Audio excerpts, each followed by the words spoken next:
8 disturbing games made by American developers Iceberg. The Static Speaks My Name is the first one on the surface level. The Static Speaks My Name released in 2015. The game was created by Jesse, who developed it under the name The Whale Husband. Players control a man named called Jacob as he goes through what appears to be a normal day in his life, such as you completing simple tasks like making breakfast, looking around the apartment, using the toilet and such. But small details begin to stand out. The rooms are filled with clues that suggest Jacob has an obsession with a painting of 2 palm trees. The more you explore, the more unsettling the situation becomes. The game lasts about 10 to 20 minutes. It uses that short time to tell a complete story without relying on combat, puzzles. Instead, it focuses on exploration and environmental detail, letting players piece together what is happening on their own. Despite a short length time, The Static Speaks My Name is still remembered for psychological horror and its serious themes. It remains one of the most discussed indie horror games of the 2010s. Shipwreck 64 is the second game on the surface level. If you saw Shipwreck 64 without any context, you'd probably think that's a forgotten Nintendo 64 game, but it released in 2023. The game was developed by Squeaks. It begins as a colorful mascot platformer where you play as a character called Bucky, exploring levels, collecting items alongside cartoon characters. At first, everything seemed like an old children's game, but that changes as you keep playing and areas begin to appear. Colorful dialogue is replaced with strange messages, and the game slowly reveals that something's very wrong beneath its cartoonish world. Instead of telling the story through long cutscenes, Shipwreck 64 hides much of its lore and optional areas, encouraging players to explore and connect the pieces themselves. The low poly graphics are an important part of the experience. By recreating the look of the late 90s console games, the developers used nostalgia to make the game's darkest moment even more unsettling. Shipwreck 64 became popular among indie horror fans because of its unusual mix of retro, platforming, mystery, and psychological horror. It's a game that rewards players who take time to look around, especially beyond what's on the surface. The last one on the surface level is called My Friendly Neighborhood. It released in 2023. The game was developed by brothers John and Evan. You play as Gordon, a repairman sent to investigate why a long cancer children TV show has suddenly started broadcasting again. When Gordon arrives, he discovers that the show's puppet have somewhat came to life. They're still cheerful, but they also became more aggressive, turning their one-friendly studio to a dangerous place to explore. Unlike many modern horror games, My Friendly Neighborhood leans into classical survival horror mechanics such as solving puzzles, managing limited inventory space, searching for supplies, and careful exploration through interconnected areas. The game takes inspiration from classical survival horror game while giving it a completely different setting. The colorful puppets and old TV sets create a strange contrast with the bed and studio, making every new area feel both familiar and unsettling. Although it's the most recognizable game on this list, My Friendly Neighborhood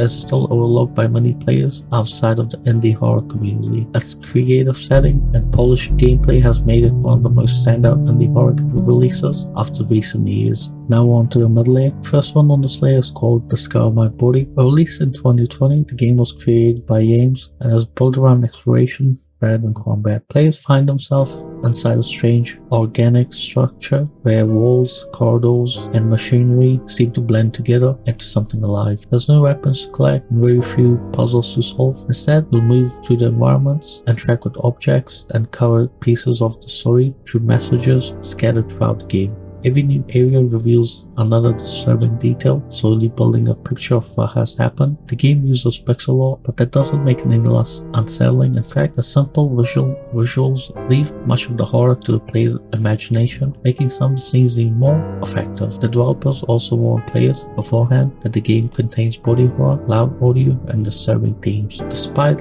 lasting less than an hour, Discover My Body has become one of the game's best-known horror games, and it shows how a simple idea, combined with strong atmosphere and unsettling visuals, can leave a lasting impression without relying on traditional horror mechanics. The last one on the middle layer is called Perfect Vermin. At first, Perfect Vermin seems simple as you're handed a sledgehammer and told to destroy strange fleshy growths spreading throughout an office building. The job sounds straightforward, but doesn't stay that way for too long. Released in 2020, the game was developed by Maceo Bob.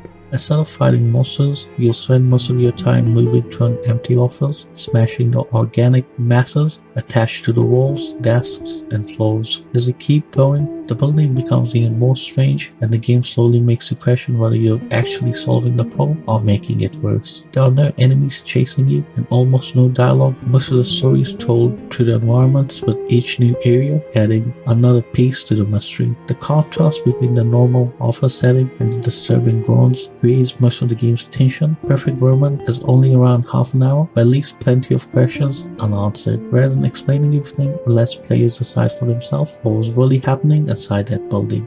Now we're on to the deep layer. The first one on this layer is called the Pony Factory, released in 2024. The Pony Factory was developed by David and John. It started as a small game made for the DreadX collection before being expanded into a full standalone release. The story follows a man named Winston who believes he can save humanity by turning sinners into magical ponies. Instead, the factory creates disturbing human horse-like creatures that attack anything that they see. Unlike most indie horror games, this one focuses on combat. You'll fight your way through dark factory corridors where it's often hard to see what's happening in front of you. David has said that Doom 3 was one of the biggest inspirations for this game, especially its use of darkness during combat. The game also stands out because of its black and white visuals, inspired by the 1950s science fiction films combined with unsettling creature designs. It gives the factory a unique look for most modern horror games. Most players can finish the game around 30 to 40 minutes, but it's a memorable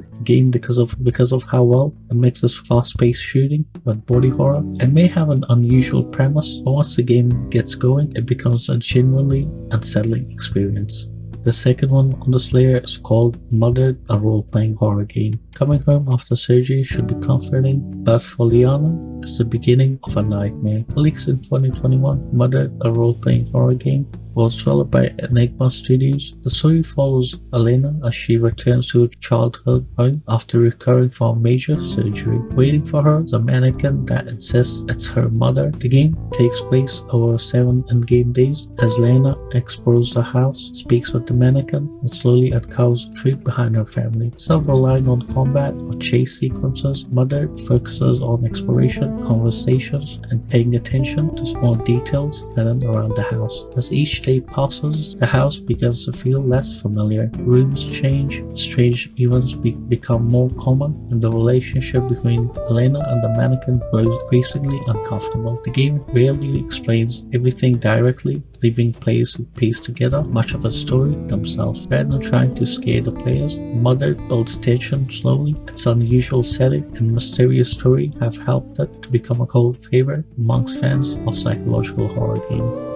The last one on this list is called Bring My Grandpa. Taking care of a family member is usually seen as an act of kindness. Bring My Grandpa takes that idea and turns it into something deeply unsettling. Released in 2022, the game was created by Yames, an indie developer known for making short indie horror games with unusual ideas. The game begins with a simple goal: look after your grandfather. As the days pass, however, he starts to change in ways that clearly aren't normal. What begins as a caregiving game slowly becomes a body horror experience. Most of the gameplay involves exploring your surroundings, interacting with objects, and deciding how to respond to your grandfather's growing needs. There are no weapons or enemies chasing you. Instead, the horror comes from watching his condition become stranger with each passing day. The game uses hand-drawn artwork rather than realistic graphics, which gives it a unique look while making the disturbing transformation even more memorable. It also features multiple endings, encouraging the players to replay the game and see how different choices affect the outcome.